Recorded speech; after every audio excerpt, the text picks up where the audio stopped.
Go ahead, English. Namo fundamental teacher Sakyamuni Buddha. Namo fundamental teacher Sakyamuni Buddha. Namo fundamental teacher Sakyamuni Buddha. The unsurpassed, deep, profound, settled, wonderful Dharma in 100,000 million eons is difficult to encounter. Now that I've come to receive and hold it within my sight and hearing, I vow to fathom the thus someone true and actual meaning. Thank you. Yeah. We will continue on our study.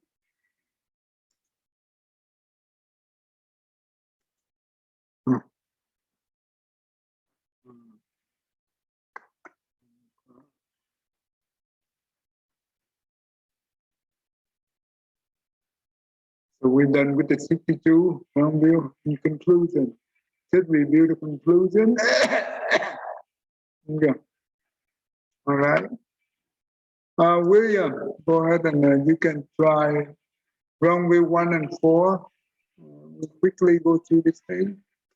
Okay. Wrong view 1 through 4. Thus, monks, when those ascetics and Brahmins who are eternalists proclaim the eternity of the self and the world in 4 ways, that is merely the feeling of those who do not know and see, the worry and the vacillation of those immersed in craving. You remember about the eternalists? Yes, not in great detail, but is in the general sense that they're recalling. I think some of them reason it out, some of them recall past lives, and because they recall past lives, they have the feeling that, well, the self must be eternal and the world must be eternal. Yeah, eternal, right? Eternal. Yeah, that's right. That's correct. There are more than that, but in general, that is correct. So, yeah. Okay. Jimmy, go ahead, do number 5 to 8. Jimmy? Yeah, một Phật, bà thầy. 5 to 8. When those who are partly eternalist and partly non-eternalist proclaim the partial eternity and the partial non-eternity of the self and the world in 4 ways, that is merely the feeling of those who do not know how and see. How I understand is that mean a majority of the human natures always looking for themselves versus others. So Yeah. So wrong view number 5 to number 8. Partly eternal and non-eternal. This is where the delta, right? Remember, they born into the first one born into the Brahman, the great Brahman, right? And you know what? He stayed there for a very long time. And you know what? He kind of get bored, right? He said that if I wish that I had someone here with me, and due to his thought, right, the other being also come from the light sound heaven. They exalted their blessing and they be born into the Brahman world. So so at that time the great Brahman, that means Chibi, the great Brahman, thinking that he was a creator, right? He was a creator, and due to his thought, this being is created by him. That's what he think. That's what he think. And the creator is eternal, right? Wow, the other being is born by him, created by him. That's what he think. That's created by his thought. It's non-eternal. Does that make sense so far, right? And also that the deity that who are defy, right? Who are envious and defy, and they be born into the human world. And one day in the human world, they be able to practice the meditation, and they enter into samadhi, and they remember about their past life, and they know that okay, because the defiled, and they be born here. That means they are the non-eternal, and the one who pure, it means the eternal. Right? Does that make sense to you? Amy and William, right? Yes, that makes sense. Okay. So we will quickly Yes. review this thing. Amy, you do number 9 and 12 for me quickly, so we can just go through one more time. It's a good idea. Wrong view 9 through 12. When those who are finest and infinest proclaim the finitude and infinitude of the world on 4 grounds, that is merely the feeling of those who do not know and see. So let me show you here so you can see this is the finite and infinite here. You see this thing here?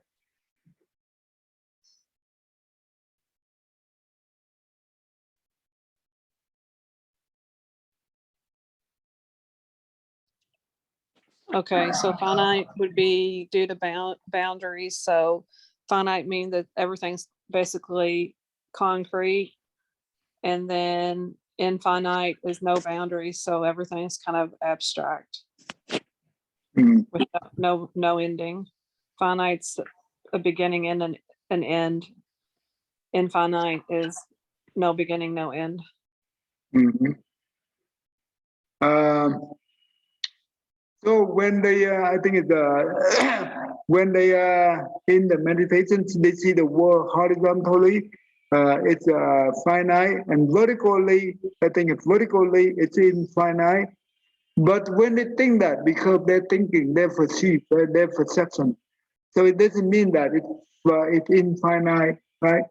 Or finite. So it doesn't matter what kind of attachment here. If any kind of label, remember that any kind of label is considered the self, right? So that's why it's called the wrong view. So when we have the label, that means we are in the duality. Does that make sense? William, does that make sense, right? If we don't have any label, that means we are beyond the duality. Yes. So that is important, very important. Okay. So let's see this. Okay, go ahead, do number 13 to 16. Yeah, wrong view 13 through 16. When those who are ear wigglers resort to evasive statements and wiggle like ears on 4 grounds, that is merely the feeling. Okay, let me go back here. You can see okay, this is regarding the endless and equivocator. It means that the ear wiggle, that's the same meaning. And you can see here,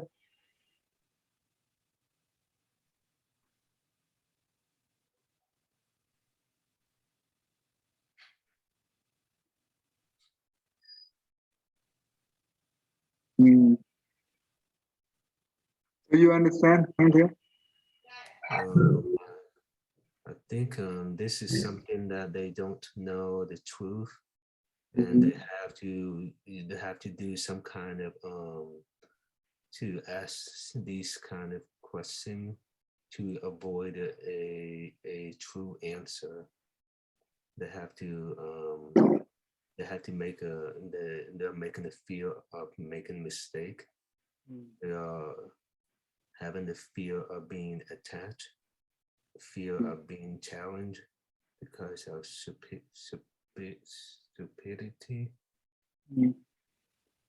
So that means they don't want to let the other people know their stupidity, their ignorance, right?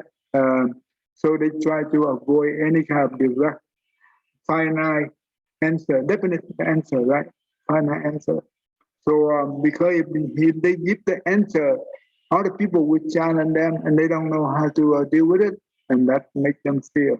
So therefore, they use this kind of saying to avoid the direct answer.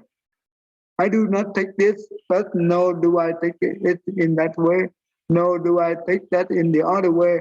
I do not say that it is not. No, do I say that it is neither? No. That means when you do this, just like saying or not saying the same thing. Right, William? Saying or not saying is the same thing.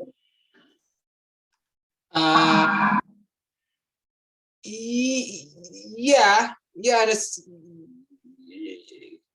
I guess it depends what they would say. Like if they would say something that would encourage someone to take a bad action, Right. then maybe just not saying anything wouldn't be quite as bad. No, but they do say it, but they do say it, but the way they say it, I do not take it, but no, do I take it in that way? No, do I take it in some other way? I do not say that it is not. No, I do not say it. It is, right? Neither this, no, that. So basically, the way they say it, just like they don't say it. Yes, I totally agree with that. They're giving the appearance of giving an answer, but not. I think it's in medicine, this will happen with basically giving something a name. So someone comes to, a doctor and they have pain in their back. And at the end of the whole visit, the doctor says, well, you have lumbago, and lumbago is just another name for back pain. Oh. So they haven't really given an answer, and they've kind of protected themselves from being able to say, I can't explain the back pain. So that. Oh, I see. Sometimes. Yeah. So basically, they give some kind of terminology that other people do not really understand it, and that means make them look like they're more intelligent than the other. Yes. But it's just like rephrasing the same thing. Yeah. Right. In Buddhism, the most important is in the first 5 precepts, right? The precept number 4. You know what is that? Given our topic, I'm thinking that's the one to not lie, to tell the truth. Do not lie, right? Mm-hmm. Honesty is the best policy, because if the person who do not honest, they cannot cultivate. That means that is the basic, the fundamental precept. If you cannot uphold it, you break the precept, and how would you be able to cultivate? That means you are not honest to yourself. If you do not honest to yourself, how could you be able to honest to the other? This is another common thing in medicine where there's a sort of like tricky position new doctors can find themselves in, where I remember when I was in the emergency room and someone came in with an infected boil that needed to be lanced, and I was still in my training. I was in my internship, and they want to know, have you done this before? And if you say you haven't done this before, they're not going to let you do it. And so, like, across the board, no one is going to let you do it. So it's common practice to kind of not say that you've done it before, but also like not acknowledge that you haven't done it before. Okay. Because in order to get the experience, you have to let someone has to let you do it. So that's like that's a tricky spot. I mean, we're self-interest, because you're a doctor, you need to be able to do these things. You need to have experience, but also to help other people. What do you think about that situation? And so in that situation, also just straightforward, be like, no, I've never done this before. If you don't want me to, then You Well, know, but you find success. but do you have a chance to do that on the it's on the dead body? Can you be able to do that? Use the same method or maybe something? Well, they don't. A dead body won't have any boil. It won't have anything cysts like that are active to actually drain. Okay. So on a dead body, you can cut the skin, but you'll never have a chance to actually drain a cyst. Okay. What about the dummy body? That would be very expensive generally, because you would have to, those dummies are. I've never seen one with that sort of capability. Uh-huh. So for that particular, there are other things on dummy bodies like delivering babies or doing genital exams, Uh-huh. but I've never seen that sort of surgical procedure Oh, okay. Okay. on a dummy body. So, well, it's very tough. So you have to do one way to the other to get into the experiment, right? That's very tough. Yeah. But I guess the more honest thing would be to be straightforward, like, hey, yeah, this is the first time I'll be doing it. Right. But then probably they're not going to want you to do it. Well, if we have the best doctor, I mean the good doctor supervise you, right? They were the one who supervise you when your first time. You say that yes, I did it my first time to experience it because I'm the student. I'm on a training. This is my first time. But if I have a chance to do it, I'm willing to do it with your supervision. Mm-hmm. That's important, right? Because the whole purpose is I want to personally experience with this so I can be able to help other people when I go to the real life situation. I know what to do, how to deal with it. So if you give me the chance, and with your supervision, I am very thankful for your kindness and compassion. Okay, so that's how we. Well, that is the good thing. We're honest, right? We tell them the truth. But everyone, whoever in school, when they come out, they're on training. It's same thing. Everyone have to be the first time, right? They have to go through the first time. So Yes. it's understandable. It's understandable. Well, yeah, it's really tough, right? I remember that when we when we go to find a job, right? And in the resume, they say that, do you have any experience with this? Sometimes we have to say that, yes, basically we know by the theory, by the concept, but we never have the work experience. So what they do is we read the book and they ask how you do this. We try to answer the best with the knowledge we have. And whatever come out, right? So that's anyway, that's good. All right. We all right. So Thăng Thiền and Tammy, look like we already go to our four, right? Okay, William, you do. Let's see. Okay, from Longview 1 to 18, and you also do the 19 to 34. Okay.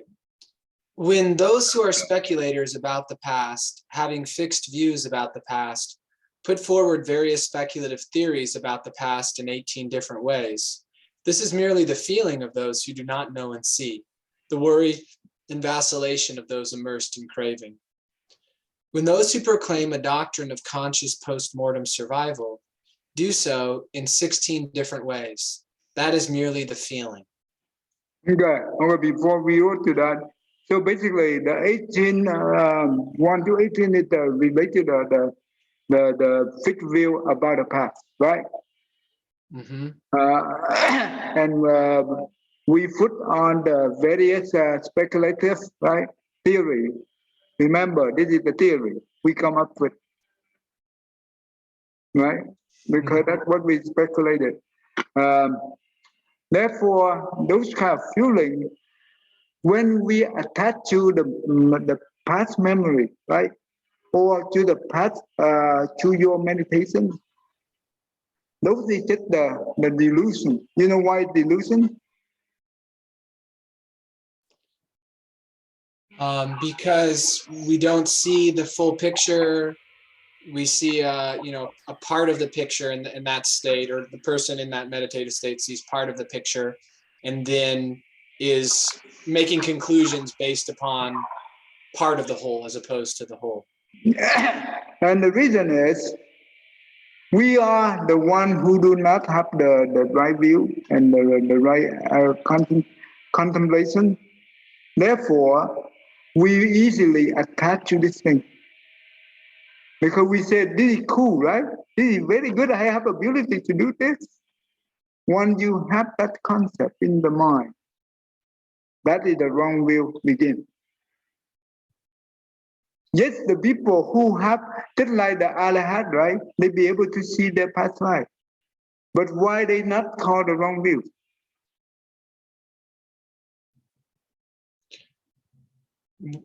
They're not attaching to that as a thing to associate with their identity, but they're able to see it as with the four seals. So as being like, even that knowledge of past lives itself is also empty, and there's no self involved in that knowledge. There's not a self that is aggrandized or made better because of that knowledge.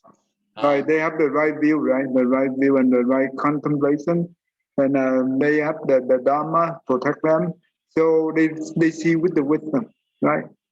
So therefore, they do not lean on those delusions. So it's good to have those so you can help others, but do not lean on it, and do not. It's very tough for the ordinary people like us. When we have this ability and we do not have the profound understanding Buddhism or profound practice in the wisdom, this thing will harm more than good. It will harm more than good.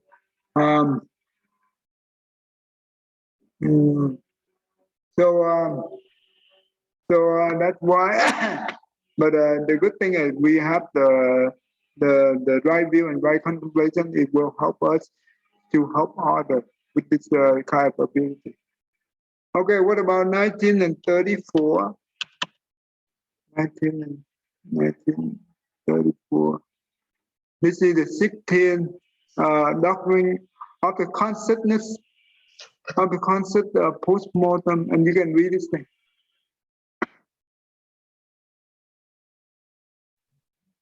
William, you can read this thing. Oh, do you want me to read it out loud? Yeah. Okay. Doctrine of conscious postmortem survival declares that the self after death is healthy and conscious, and either material or immaterial, or both material and immaterial, or neither material nor immaterial, or finite or infinite, or both or neither, of uniform perception, of varied perception, of limited perception, of unlimited perception, is wholly happy, wholly miserable, both or neither. So what's going on here? So the basic idea that is being expressed is that the self, the self exists while we're alive as a thing, and then it persists after death, and that it can persist in different ways.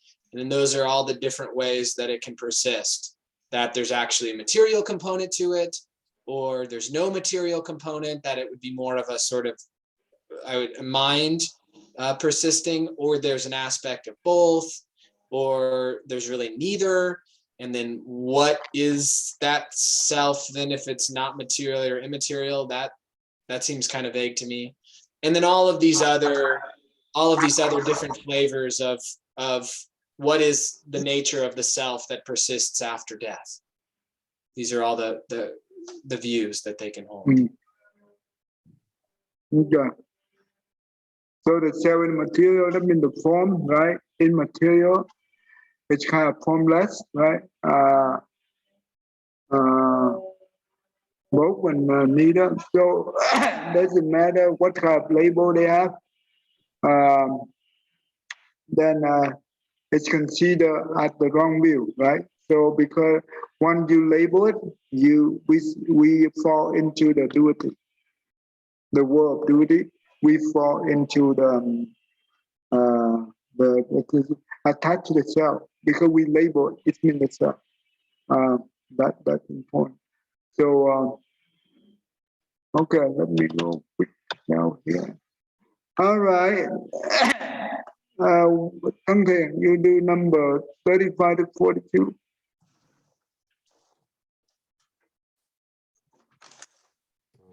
Yeah,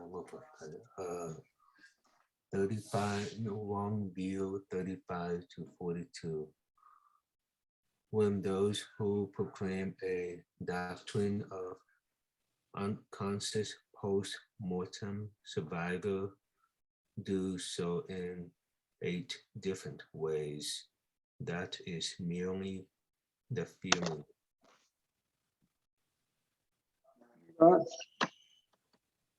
Okay, this is the 8th doctrine of neither consonant nor unconsonant. Okay, the Bible declared that.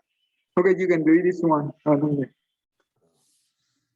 8 doctrines of neither conscious nor conscious post-mortem survival declare that the self after death is healthy and neither conscious nor unconscious, and 1 material, 2 and material, 3 both, 4 neither, 5 finite, 6 infinite, 7 both, and 8 neither.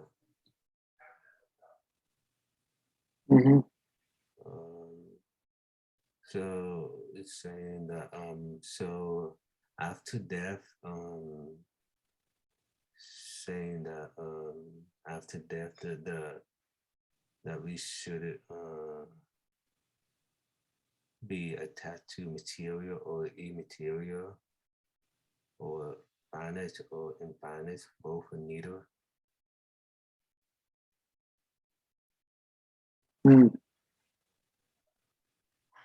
William, what do you think about this?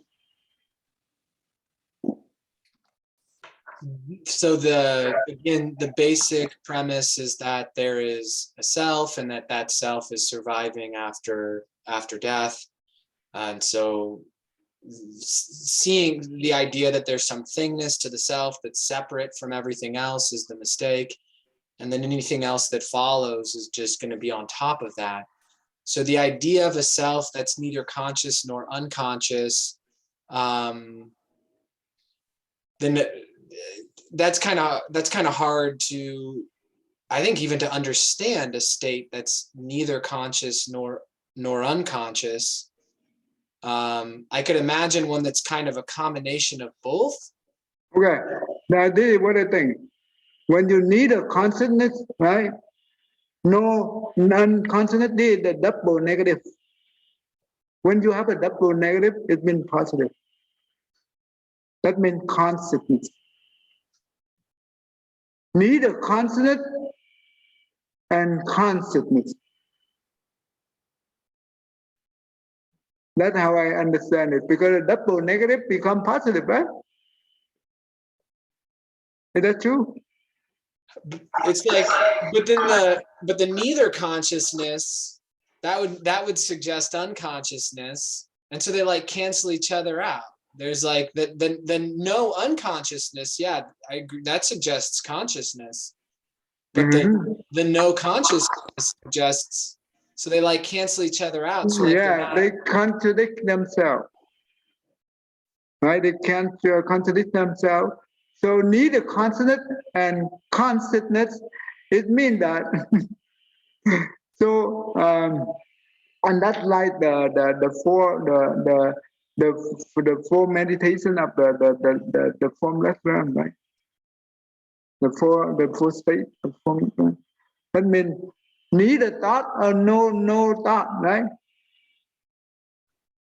It means the double negative become positive. Neither thought or thought. You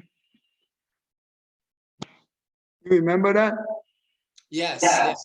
Like the highest. From left hand. This round. So, but this thing here, when they say that, I don't think it's applied to the material or immaterial, right? Because when you say consciousness or unconsciousness, do you think that they consciousness? It means in Buddhism. What does that mean? I've always heard you answer that as false thought. Yeah, for thought. It's just the delusion, right? And the delusion, how could that be material? And how could that be immaterial? Because it's come and go, right? And finite and infinite, how could that be? Because the stream of consciousness is endless. And can we say infinite? Because those things come and go, and those things have no true self. So we cannot say the consciousness is the infinite, no. Because once we be able to enlighten, right? Those things is no longer become infinite. It means we because we do not attach to it, and therefore the wisdom is arrived. Just like the darkness, when the light comes, the darkness disappears. So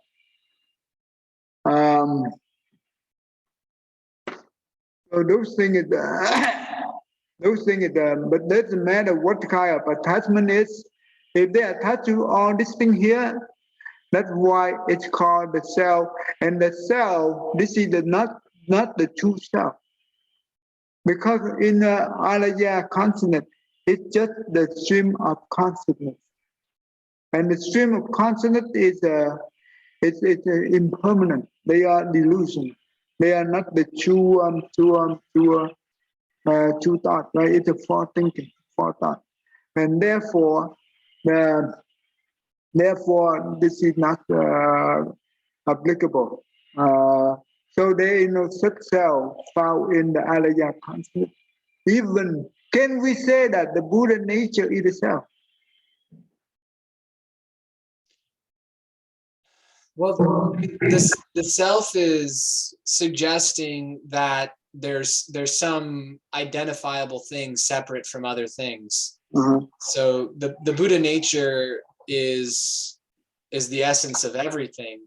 So it wouldn't really distinguish one thing from another thing. And so there wouldn't really be, by saying, basically that's like saying the true self is no self, which we're kind of dissolving the idea of the self. If we say that the self is Buddha nature, then that's Buddha nature is no self. So they're like canceling each other out to kind of to point at something that what our to point at what our true nature is, but it's not really saying that's not really the truth. It's just kind of suggesting the truth. Right. Okay, this is what we should, this is what I understand. If we say the Buddha nature is the true self, right? If we say that, because the self, it means that there is some kind of entity. And when we label the Buddha nature is the self, and that's the same thing with the external religion say that the soul is also the self. And they don't even know what is the soul, right? And that is the same thing when we say the Buddha nature is itself, and we don't even know what is the Buddha nature. Only the one who do not understand the Buddha nature, and therefore they say the Buddha nature is itself. No, the Buddha nature, the ultimate wisdom, is the true emptiness. Why is true emptiness? The Buddha nature, when we attend the enlightenment at the Buddha, it will transform into the Dhamma Kaya. It means the Dhamma body. It represents for the entire universal law of the universe. That means it represents for the entire if we say that the true law of the whole universe is embodied at the Buddha nature embodied at the entire universe to the universal law of the universe. You can say that, but you cannot say the Buddha nature is the true self. Does it make sense? You see the difference? Yeah, I mean, it would seem to confuse someone about what the Buddha nature is by saying that it's by associating it with the idea of self, because That's right. That's right. the Buddha nature is really kind of antithetical to the idea of self. But when you explain to the other people that the Buddha nature is the embody of the universal law, of our universal law. That's why when the Buddha enlightened, we call him the omission, right? Omission. That means the one who know all. Mm-hmm. And that means the third come one. Do you know what is the third come one mean? The Buddha. What does that mean? Thusness is like is just things exactly as they are, without any elaboration, without any additional labels or categorizing or duality. It's just things just as they are. So the way I understand the thus come one is it's just that it's the Buddha, but in the sense it's describing how the Buddha is like is it has no contriving, has no nothing extra. Okay, in the Chinese character, third come one it means that they no come and go. Even though the Buddha be able to have be able to have many transformation body to shape living being, that means even though he can be able to do that, but he doesn't need to move anywhere. He doesn't need to leave the spot and go there and physically. No, because the entire the universal law is that is represent for the Dhamma body, and the Dhamma body is represent for the whole universal, the whole universe.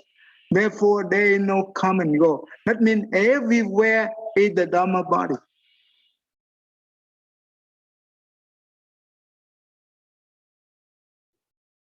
That means he doesn't need to go and come and go. That means he can stay at one place. He can be able to transform into many transformation body. It comes from the Dhamma body. Even the retribution body also comes from here. So even though we have three different bodies, actually it comes from one body. Does it make sense? So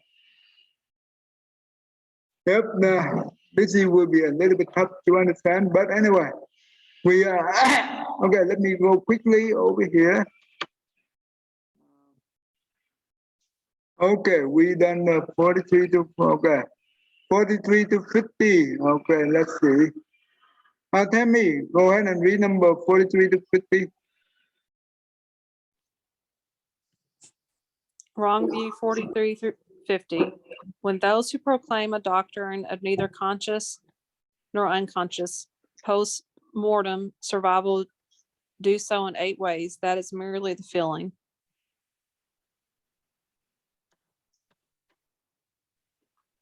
That means 43 to 50. That means the 7 doctrine, right? You go ahead and read this one.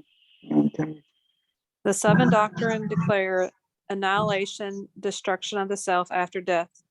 The self is 1 material, 4 great elements is subject for annihilation. 2. Another self, divine material belonging to the sense sphere, fed on real food. It is this self that at the breaking up of the body perishes. 3. Another self, divine material, mind made, complete with all its parts, not defective in any sense, organ. It is this self that at the breaking up of the body perishes. 4. Another self, which by passing internally beyond bodily sensations, seeing that space is infinite, has realized the sphere of infinite space. What did you laugh? 5. Another self of infinite space, seeing that consciousness is infinite, has realized the sphere of infinite consciousness. 5. Another self, which beyond the sphere of infinite consciousness, that there is a sphere of no nothingness. 7. This is peaceful, this is sublime, has realized the self of sphere of neither perception nor non-perception. I have no idea. You have no idea? Yeah, no, I have no idea how to explain all that. Okay, you have no idea. Okay, William, do you have any idea? So it seems that these are all just different conceptions about the self, and what is the self that is breaking up at death. So all of them agree that the self is going to break up at death, but they disagree on what is the most essential aspect of the self that is breaking up. Okay, okay, that's right. So basically, the cell is breaking up after the death, right? So that's what they agree. Doesn't matter. This is the first one and the second one. It belongs to the first one, second one, and the third one. I think the first one and second one belong to the desired realm, because that means we still fed on the real food, right? The first 6 haven't desired realm, they still eat by mouth. Okay? The third one is the divine material, mind make, mind complete with all its part, not defective in any sense organ. This is okay. I think this is in the form realm. Maybe the first meditation, second meditation, or the third meditation or fourth meditation.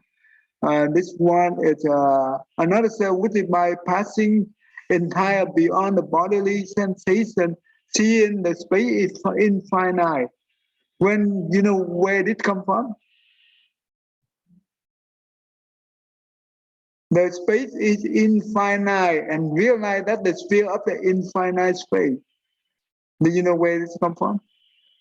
Isn't that from entering into deep meditation and experiencing one of the heaven realms? I think that's the formless heaven realm. Yeah, the first one. It's the first one. Yeah. Mm-hmm. This is the first of the first state of the formless realm. Now the second one is number 6. I think it's number 7. Okay, number 7. It said that. Okay, seeing that the consciousness is infinite, and have a sphere of infinite consciousness. This is the second one. Second state of the formless realm. Okay, and the third one is the sphere of infinite consciousness. That is the sphere of nothingness. Nothingness. That means the third state of the formless realm, and this is the fourth state of formless realm. That means the neither perception, no perception. When you say no perception, that means perception. Yeah. So basically, this is talking about the 3 realms, right?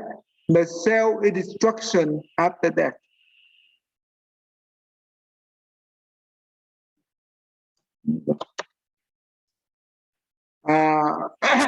Okay.